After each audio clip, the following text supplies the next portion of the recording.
Selamat siang, pagi, malam, sore, teman-teman. Di sini saya akan sedikit menceritakan tentang teori pertumbuhan ekonomi yang akan saya presentasikan. Di sini saya ingin bercerita saja tipis tentang teori dari ekonomi klasik, tepatnya punyanya David Ricardo dan juga Adam Smith. Ini sebenarnya videonya singkat aja, nggak lama-lama. Jadi ada teori yang pertama, itu ada teorinya Adam Smith. Dalam bukunya The Wealth of Nation, Adam Smith itu menyatakan kalau pertumbuhan ekonomi itu akan meningkat dan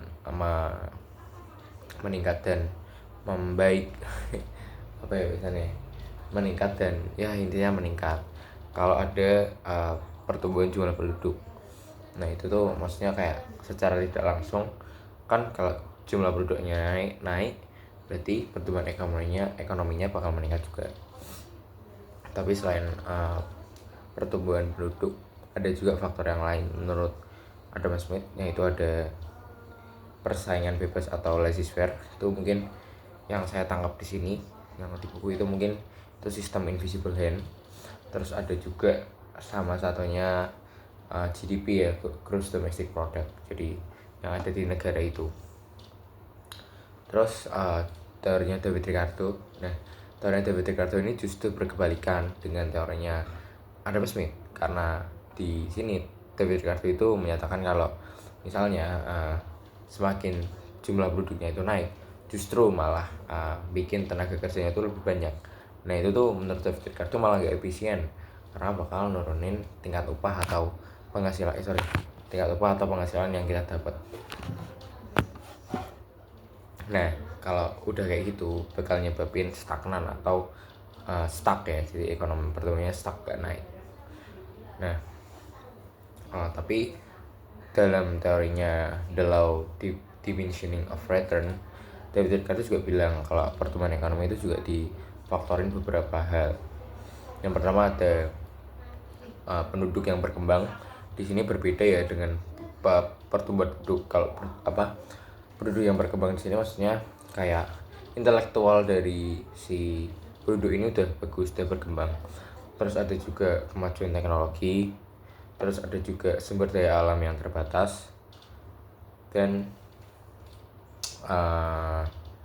faktor tanah ya, kalau nggak salah, kayak ya faktor tanah lah intinya gitu. Nah berarti saya dapat kesimpulan di sini kalau teorinya David Ricardo itu bisa dibilang teori yang pesimis, dengan teori Adam Smith itu teori optimis. Karena kenapa saya bisa bilang gitu, karena di sini si Adam Smith itu optimis dengan teori-teorinya yang jika penduduk naik itu akan menaikkan jumlah pertumbuhan ekonomi. Kalau David Ricardo enggak, justru malah karena adanya penduduk yang banyak itu enggak menjamin kalau orang-orang bakal bisa naikin pertumbuhan ekonomi, justru malah bakal ada beberapa yang menjadi beban menurut saya. Nah kalau misalnya ada orang yang tanya nih, menurut kamu mana sih teori yang lebih bagus buat diterapin di Indonesia? Kalau misalnya di Indonesia yang paling real, make sense, yang paling kita realize aja sama sekarang, menurutku teorinya Adam Smith benar. Cuma kalau aku lebih ke teorinya David Ricardo, karena benar emang semua orang itu enggak, kalau tenaga kerja lebih banyak itu justru bakal mengurangi upah. Tapi bukan berarti orang yang enggak punya pola pikir yang lebih berkembang dia enggak pantas dapat pekerjaan atau enggak bisa dengan pertumbuhan ekonomi. Justru bisa, tapi dengan cara-cara yang lain, yang maksudnya di sini caranya nggak instan, dari beberapa tahap ke tahap sehingga dia bisa menjadi orang yang berintelektual atau bisa menaikkan pertumbuhan ekonomi.